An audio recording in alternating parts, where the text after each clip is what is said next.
رب العالمین والصلاة والسلام علی سید المرسلین اما بعد فاعوذ باللہ من الشیطان الرجیم بسم اللہ الرحمن الرحیم الصلاة والسلام علیک یا رسول اللہ وعلی آلک واصحابک یا حبیب اللہ الصلاة والسلام علیک یا نبی اللہ وعلی آلک واصحابک یا نور اللہ۔ میٹھے میٹھے اسلامی بھائیوں اور مدنی چینل کے ناظرین، مدنی چینل کا سلسلہ ہے ایک قصہ ہے قرآن سے۔ قرآن ہے میرا رہنما، قرآن شفا ہے، نور ہے قرآن، جلا دل کی میرا قرآن، رضا رب کی میرا قرآن، قرآن قرآن۔ بڑا ہی دلچسپ واقعہ آپ کو سنانا ہے۔ ویسے تو آپ نے کئی مچھلیوں کے بارے میں سنا ہوگا، خطرناک مچھلیوں کے بارے میں بھی سنا ہوگا کہ بعض مچھلیاں ایسی ہوتی ہیں جو انسانوں تک کو کھا جاتی ہیں، مگر آج ایک بڑی ہی عجیب و غریب مچھلی کی بات کرنی ہے کہ جس کے پیٹ میں ایک بڑے عظیم انسان، جی ہاں اللہ کے نبی حضرت یونس علیہ السلام رہے، مگر اس کے بعد زندہ سلامت اس مچھلی کے پیٹ سے باہر آئے۔ جی ہاں، آج وہ جو واقعہ سننا ہے اس کا نام ہے حضرت یونس علیہ السلام مچھلی کے پیٹ میں۔ یہ کب ہوا تھا، کیسے ہوا تھا، کس وجہ سے ہوا تھا، آئیے سنتے ہیں۔ حضرت یونس علیہ السلام کو اللہ تبارک و تعالی نے شہر نینوا کے باشندوں کی ہدایت کے لیے رسول بنا کر بھیجا تھا۔ یہ موصل کا علاقہ ایک بڑا شہر تھا، یہاں کے لوگ بت پرستی کرتے تھے اور کفر و شرک میں مبتلا تھے۔ حضرت یونس علیہ السلام نے ان لوگوں کو ایمان لانے اور بت پرستی چھوڑنے کا حکم دیا، مگر ان لوگوں نے اپنی سرکشی کی وجہ سے اللہ عز و جل کے رسول علیہ السلام کو جھٹلا دیا اور ایمان لانے سے انکار کر دیا۔ حضرت یونس علیہ السلام نے انہیں خبر دی کہ تم لوگوں پر عنقریب عذاب آنے والا ہے۔ یہ سن کر شہر کے لوگوں نے آپس میں یہ مشورہ کر لیا کہ حضرت یونس علیہ السلام نے کبھی کوئی بات جھوٹی نہیں کہی ہے۔ اب یہ دیکھو کہ اگر وہ رات شہر میں گزارتے ہیں تو پھر تو خیر ہے، لیکن اگر کسی رات وہ شہر چھوڑ کر چلے جائیں تو سمجھ لینا کہ اب عذاب آنے والا ہے۔ اب ایک رات لوگوں نے دیکھا کہ حضرت یونس علیہ السلام کہیں باہر تشریف لے گئے ہیں۔ صبح ہوتے ہی عذاب کے آثار بھی نمودار ہونے لگے، چاروں طرف سے کالی بدلیاں نمودار ہوئیں، ہر طرف سے دھواں اٹھ کر شہر پر چھا گیا۔ یہ منظر دیکھ کر شہر کے باشندوں کو یقین ہو گیا کہ اب عذاب آنے ہی والا ہے۔ اب ان لوگوں نے حضرت یونس علیہ السلام کو تلاش کرنا شروع کیا، بڑی جستجو کی، مگر دور دور تک حضرت یونس علیہ السلام کہیں نظر نہ آئے۔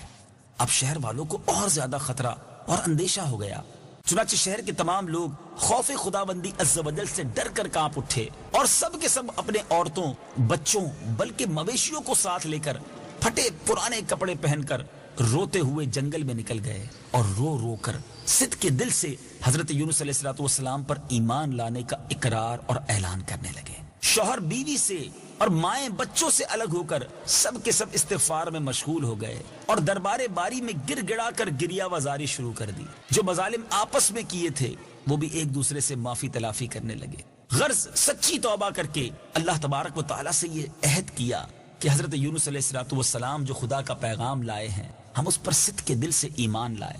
اللہ تعالیٰ کو شہر والوں کی بے قراری اور مخلصانہ گریہ وزاری پر رحم آیا اور عذاب اٹھا لیا گیا۔ اب یہ دھواں اور عذاب کی بدلیاں رفع ہو گئی اور تمام لوگ شہر میں آ کر امن و چین کے ساتھ رہنے لگے۔ اس عجیب و غریب واقعے کو قرآن مجید نے کس انداز میں بیان کیا ہے، آئیے تلاوت قرآن بھی سنتے ہیں، ترجمہ قرآن بھی سنتے ہیں۔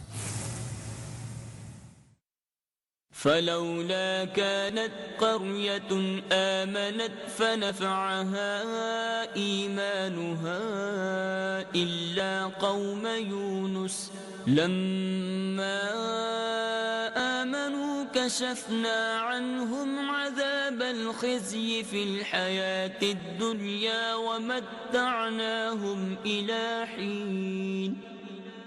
ترجمہ، تو کیوں ایسا نہ ہوا کہ کوئی قوم ایمان لے آتی تاکہ اس کا ایمان اسے نفع دیتا، لیکن یونس کی قوم جب ایمان لائی تو ہم نے ان سے دنیا کی زندگی میں رسوائی کا عذاب ہٹا دیا اور ایک وقت تک انہیں فائدہ اٹھانے دیا۔ میٹھے میٹھے اسلامی بھائیوں، یہاں ایک بات سمجھنے والی ہے کہ جب کسی قوم پر عذاب آ جاتا ہے تو عذاب آ جانے کے بعد ایمان لانا مفید نہیں ہوتا، مگر حضرت یونس علیہ الصلوۃ والسلام کی قوم پر عذاب کی بدلیاں آ جانے کے بعد بھی جب وہ لوگ ایمان لائے تو ان سے عذاب اٹھا لیا گیا۔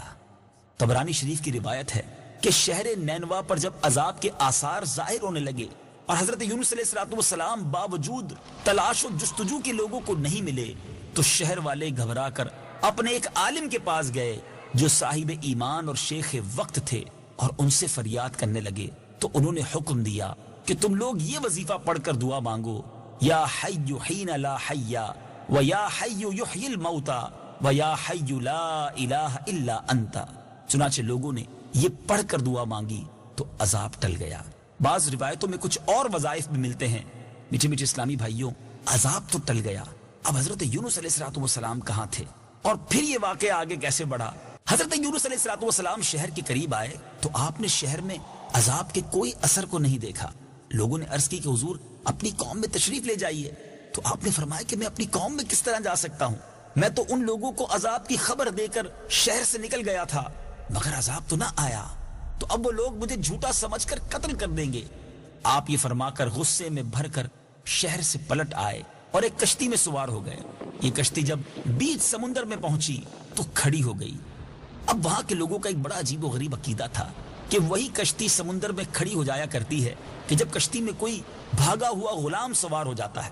چنانچہ کشتی والوں نے قرآن نکالا، قرآن دازی کی تو حضرت یونس علیہ الصلوۃ والسلام کا نام نکل آیا، تو کشتی والوں نے آپ کو سمندر میں پھینک دیا اور کشتی لے کر روانہ ہو گئے، اور فوراً ہی ایک مچھلی آپ کو نگل گئی، اور مچھلی کے پیٹ میں جہاں بالکل اندھیرا تھا آپ قید ہو گئے۔ مگر اسی حالت میں آپ نے یہ آیت کریمہ لا الہ الا انت سبحانک انی کنت من الظالمین یہ وظیفہ پڑھنا شروع کر دیا، اور اس کی برکت سے اللہ تعالیٰ نے آپ کو اس اندھیری کوٹھڑی سے نجات دی، اور مچھلی نے کنارے پر آ کر آپ کو اگل دیا۔ اس وقت آپ بڑے ہی کمزور اور نحیف ہو چکے تھے۔ اللہ عز و جل کی شان تو دیکھیں کہ اس جگہ ایک کدو کی بیل اگ گئی، آپ اس کے سائے میں آرام کرتے رہے۔ پھر جب آپ پہ کچھ توانائی آئی تو آپ اپنی قوم میں تشریف لائے، اور سب لوگ انتہائی محبت و احترام کے ساتھ پیش آ کر آپ پر ایمان لے آئے۔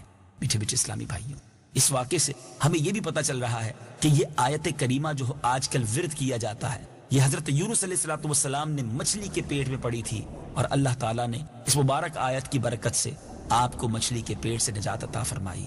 بڑا مبارک وظیفہ ہے، پڑھتے رہنا چاہیے۔ اب حضرت یونس علیہ الصلوۃ والسلام کی جو دردناک داستان ہے، قرآن پاک نے اس کو کس انداز میں بیان کیا ہے، آئیے تلاوت قرآن پاک بھی سنیں، ترجمہ قرآن بھی سنیں۔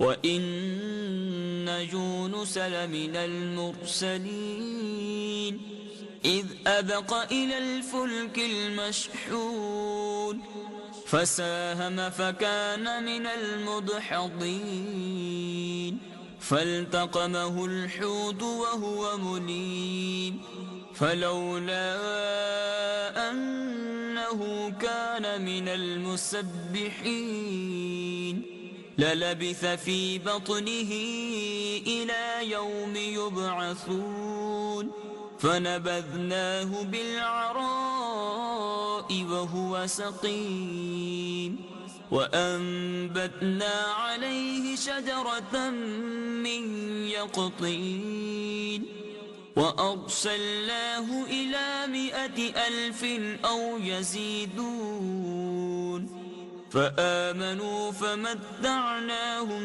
إِلَى حِينٍ۔